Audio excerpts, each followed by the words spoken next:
Artinya apa? Artinya tidak umum, ya kan? Kalau ada masuk ke Akmil orang Tionghoa, rasanya heboh minta ampun ya. Artinya kan tidak umum. Atlet Tionghoa hanya bisa di badminton karena kumpulannya sponsornya orang Tionghoa semua. Boleh nggak orang Tionghoa itu masuk ke PSSI?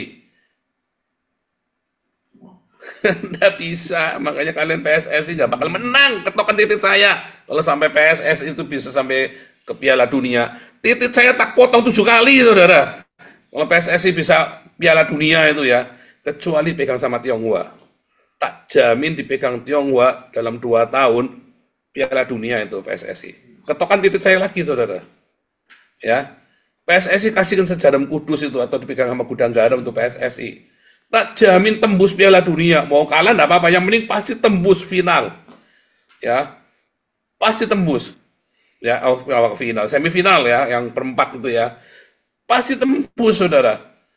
Pasti tembus Piala Dunia. Sekarang jangan Piala Dunia.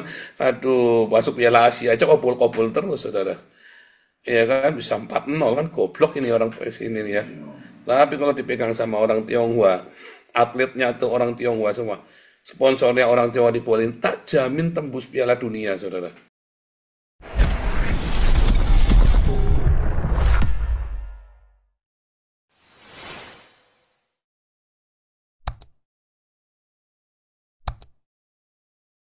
Ya, jadi si Greta Thunberg itu ditangkap lalu dipaksa nonton 7 Oktober itu ya, kejadian 7 Oktober ya. Tragis sekali. Ini orang ya, kadang-kadang orang-orang ini secara sok keminter ya, dia nggak ngerti, nggak apa. Kalau dia diperkosa nanti digabrutin sama Hamas baru tahu rasa dia. Dia itu nggak merasa. Ini orang-orang masih muda, gobloknya minta ampun ya. Saya kadang-kadang kalau ngeliat orang muda goblok begini tuh saya ngeliat dulu zaman demo-demo Satya Wacana tahun 95 itu ya. Itu orang goblok-goblok itu ya. Nyaris nggak selesai tuh saya kuliah itu ya, gila itu moratoriumnya 1 tahun. Dan sampai saya telatnya kuliahnya telat 6 bulan ya. Padahal saya seharusnya bisa 3,5 tahun selesai itu gara-gara moratorium saya itu habis waktu setahun itu.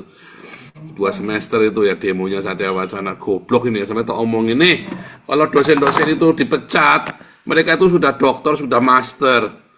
Nah kamu, bapakmu jualan kebun, jualan sawah, ikutan demo, goblok kamu, ikutan mogok.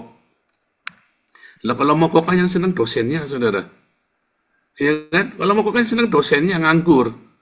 Goblok. Otak nggak dipakai nih orang-orang ini ya. Sayanya pusing, saudara. Saya kan kuliah sambil kerja. Begitu mogok saya rugi, saudara. Saya kerja terus, ya kan, bayar kuliah terus, kan tiap semester kudu bayar. Iya kan? Kadang-kadang ini otak-otak pada nggak dipakai nih orang-orang ini ya. Aduh, otak. Ya, ini Om Bung kalau mau lanjut boleh. Yang lain yang sudah jadi kawas mau nyambung boleh ya. Silakan Om Bung. Jadi gini Pak Paul, Greta Thunberg ini sengaja berusaha masuk ke wilayah perairan Gaza. Ini otak ini di belakang ini PBB Pak Paul, yang menggerakkan ini PBB dan ya beberapa negara-negara yang anti Israel termasuk Qatar yang membiayainya lah ya. Kita nggak tahu apakah Soros juga ikut bermain, tapi itu dulu waktu bicara masalah climate change. Kalau yang untuk isu yang satu ini, Greta Thunberg ini apakah masih dibiayai oleh Soros, itu sampai sekarang belum jelas. Nah, jadi begini, kalau ini sebenarnya mereka provokasi tentara Israel. Kalau tentara Israel menghentikan mereka dengan misalkan ditembak kapalnya atau digebukin, wah ini nanti langsung masuk ke ini Pak Paul. Masuk ke Instagram atau ke TikTok atau ke Facebook jadi berita. Dan ini akan mereka gunakan sebagai senjata untuk apa? Untuk mengkriminalisasi Israel secara opini publik di seluruh dunia. Tetapi Israel pintar, diberhentikan baik-baik, terus dikumpulkan, Kasih dikasih makan. makan, kasih minum, terus disuruh nonton ini Pak. Paksa Ada nonton beberapa ya, film dipaksa nonton. disuruh nonton. Saya tuh geli 7 sendiri Oktober ya. itu ada 40 video yang sebetulnya nggak publik Pak, tapi ada beberapa yang sempat saya tonton, tapi mengerikan sekali Pak, tapi nggak semuanya juga gitu. ada teman-teman gereja yang sempat kirim dulu ya. Itu bagaimana orang itu yang hangus dibakar itu, Pak, yang hangus dibakar, terus darah berceceran di mana-mana, terus kemudian yang bayi masuk dalam oven, itu dipertontonkan video itu ke Greta Thunberg dan teman-teman ini. Jadi mereka ini kan selama ini kan menuduh Israel melakukan genosida untuk apa? Untuk ya mendiskreditkan Israel dalam percaturan politik dan diplomasi di seluruh dunia ya.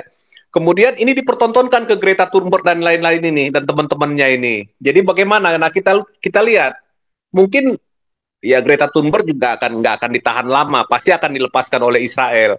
Nah, apakah dia sesudah menonton film itu ada perubahan? Karena ini memang film dokumentasi, Pak Paul, bukan film rekayasa ala-ala kadrun gitu ya. Film Photoshop. Ini film dokumentasi. Nah, itu ada sekitar 45 menit. Bagaimana ketika tim Magen David Adornya Israel itu masuk melakukan bersih-bersih di wilayah itu darah berceceran di mana-mana. Itu produknya perbuatannya teroris Palestina ini. Nah, itu dipertontonkan sama Greta Thunberg dan teman-teman. Jadi, saya kira habis peristiwa ini, muncullah berita Perancis menarik dukungan itu, Pak. Perancis dan Inggris menarik dukungan. Kenapa? Ada satu berita lagi.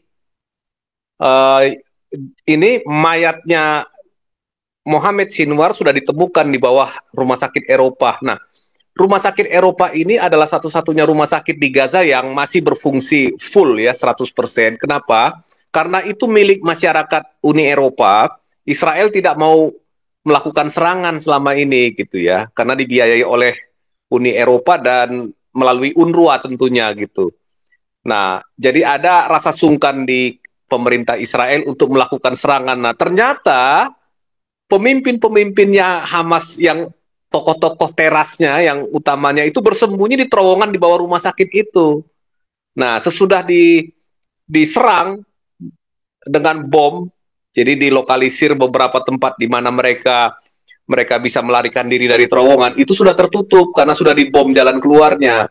Nah, ya Mohamed Sinwar ini matinya bukan karena ledakan, Pak Paul. Mungkin mereka dibawa kena gas beracun, ya, kehabisan oksigen. Karena kan kalau bom itu kan akan menimbulkan ini ya, menimbulkan reaksi kimia juga di udara dan juga mungkin itu di bawah terowongan itu ya mungkin di tanahnya itu juga peka juga kan kalau kita menggali tanah ini kan kadang-kadang ada gas beracun juga. Jadi dia mati karena gas beracun bukan karena ledakan amunisi bukan.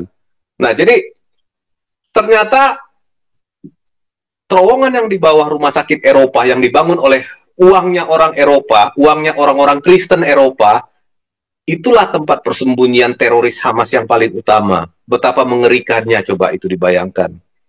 Nah, ini yang sekarang membuat Eropa itu tersentak dan terdiam. Mungkin juga Macron juga melihat situasi itu, dia nggak berani lagi untuk memaksakan diri untuk menyatakan menyatakan secara terbuka kemerdekaan negara Palestina. Kalau dibilang kemerdekaan negara Palestina, Palestina sudah merdeka dari sejak tahun 1988, dari sejak perjanjian Oslo.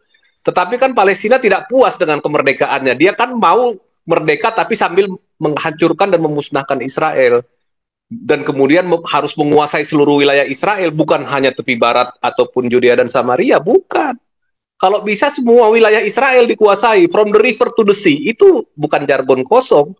Itulah ujaran kebencian yang ditanamkan dengan semangat ditutup di balik isu kemerdekaan. Itulah ujaran kebencian terhadap satu kaum, yaitu kaum Yahudi atau bangsa Israel. Nah, itu yang sedang mereka lakukan. Nah, sekarang sudah terbongkar semua. Jadi saya kira kita tinggal tunggu Spanyol, Irlandia, dan Swedia apakah masih tetap mau jadi bodoh gitu ya, termakan propagandanya teroris Ujlim ini, atau mereka sadar begitu Pak Paul. Nah, Greta Thunberg ini dipermalukan sekarang ini dia. Jadi dia tahu sendiri siapa yang dia bela kan gitu ya. Kemudian juga negara-negara Eropa, Macron maupun si Inggris mau tidak mau gak akan berani memaksakan tujuan mereka itu lebih jauh. Karena bagaimanapun Prancis dan Inggris itu vital, Pak. Karena mereka ini dua negara pemegang hak veto. Ya, kita tahu hak veto itu ada 5 negara, Amerika, Inggris, Prancis, Rusia, dan China. Jadi ini dua negara pemegang hak veto utama loh yang menentukan nasib arah dunia ini. Mereka inilah penjaga peradaban sebenarnya. Makanya tadi Gerd Wilder mengatakan, kalau tidak ada Israel, maka Anda di Rusia, di Eropa Barat, dan di seluruh dunia tidak akan bisa tidur. Ideologi Hamas akan diekspor ke seluruh dunia. Dan ideologi ini akan dipaksakan seolah-olah ini merupakan suatu kebenaran. Suatu ideologi yang benar. Bahwa membunuh orang kafir itu halal gitu kan. Nah ini yang membuat, apa namanya, jadinya saya berpikir, wah jangan-jangan Gerd Wilder ini kok tipe-tipe sepemikiran dengan teman-teman di Zoom-nya Pak Paul ini gitu ya. Artinya lama-lama mereka sadar gitu. Israel adalah benteng terakhir peradaban Judeo-Kristiani.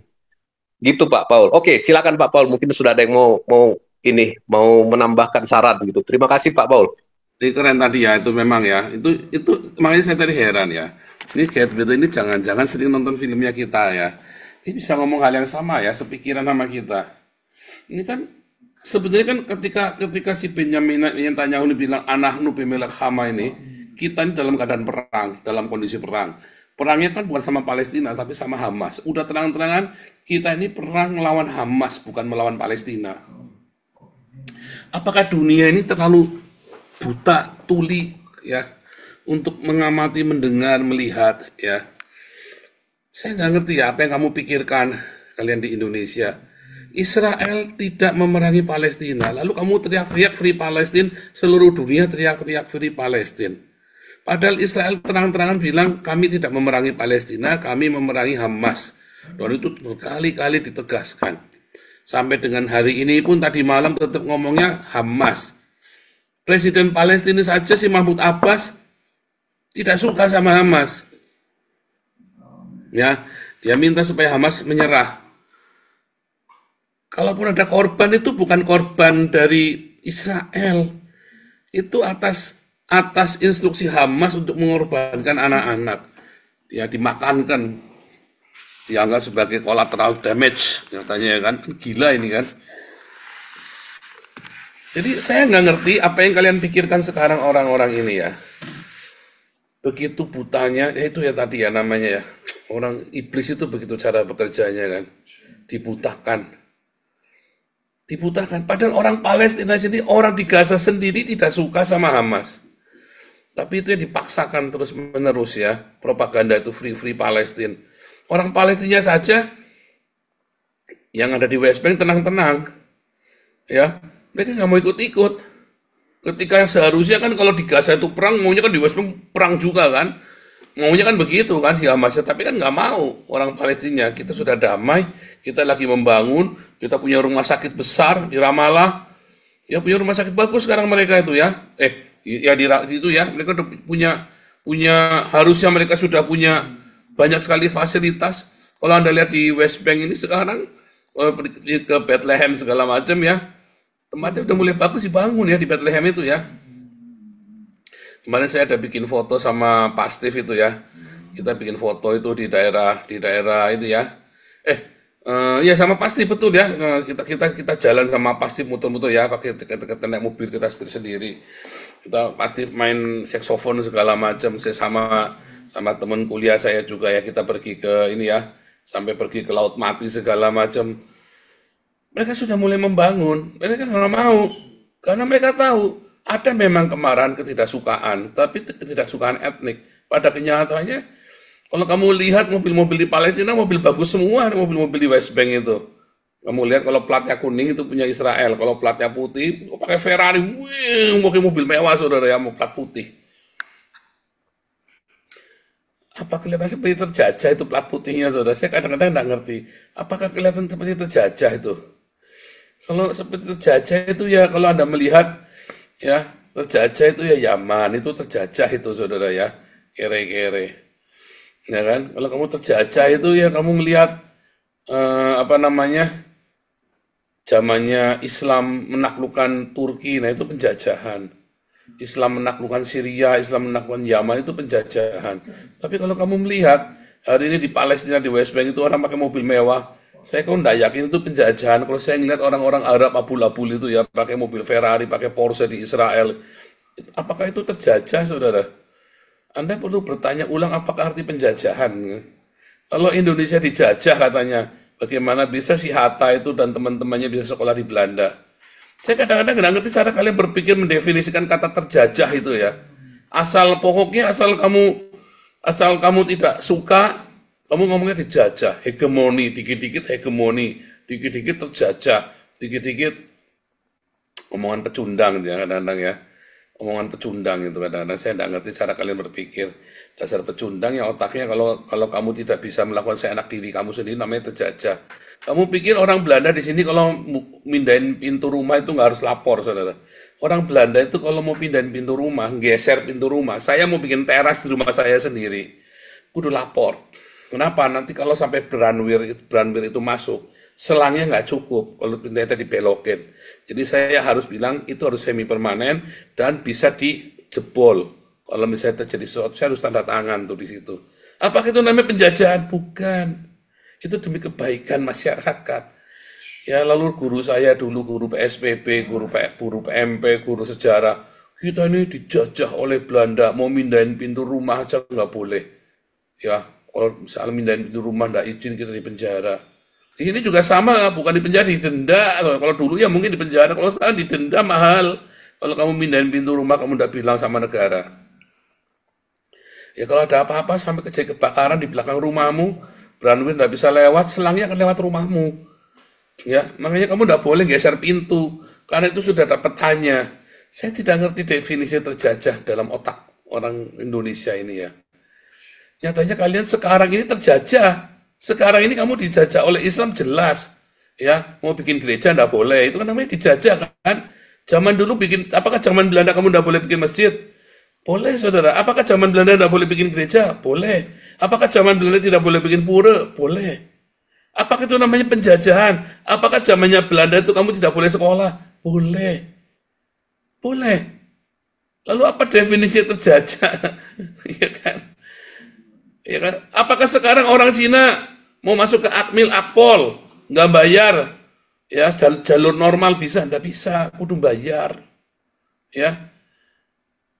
Ada aturannya tidak tertulis, nggak sembarangan. Ada satu orang Cina saja masuk Akpol, gegerannya luar biasa hebohnya ya. Artinya apa? Artinya tidak umum, ya kan? Kalau ada masuk ke Akmil orang Tionghoa, rasanya heboh minta ampun ya. Artinya tidak umum. Atlet Tionghoa hanya bisa di badminton. Karena kumpulannya sponsornya orang Tionghoa semua. Boleh nggak orang Tionghoa itu masuk ke PSSI? Nggak bisa. Makanya kalian PSSI nggak bakal menang. Ketokan titik saya. Kalau sampai PSSI itu bisa sampai ke Piala Dunia. Titik saya tak potong 7 kali, saudara. Kalau PSSI bisa Piala Dunia itu ya. Kecuali pegang sama Tionghoa. Tak jamin dipegang Tionghoa dalam 2 tahun Piala Dunia itu PSSI. Ketokan titik saya lagi, saudara. Ya, PSSI kasihkan sejarah Kudus itu atau dipegang sama gudang garam untuk PSSI. Tak jamin tembus Piala Dunia. Mau kalah enggak apa-apa, yang penting pasti tembus final. Ya, pasti tembus. Ya, final, semifinal ya, yang perempat itu ya. Pasti tembus, saudara. Pasti tembus Piala Dunia. Sekarang jangan Piala Dunia. Aduh, masuk Piala Asia aja kobol-kobol terus, saudara. Ya kan bisa 4-0 kan goblok ini orang ini ya. Tapi kalau dipegang sama orang Tionghoa, atletnya tuh orang Tionghoa semua, sponsornya orang Tionghoa dipolin, tak jamin tembus Piala Dunia, saudara. Tak jamin. Ketokan titik saya, saudara, 7 kali, saudara ya. Ratko, silakan Ratko.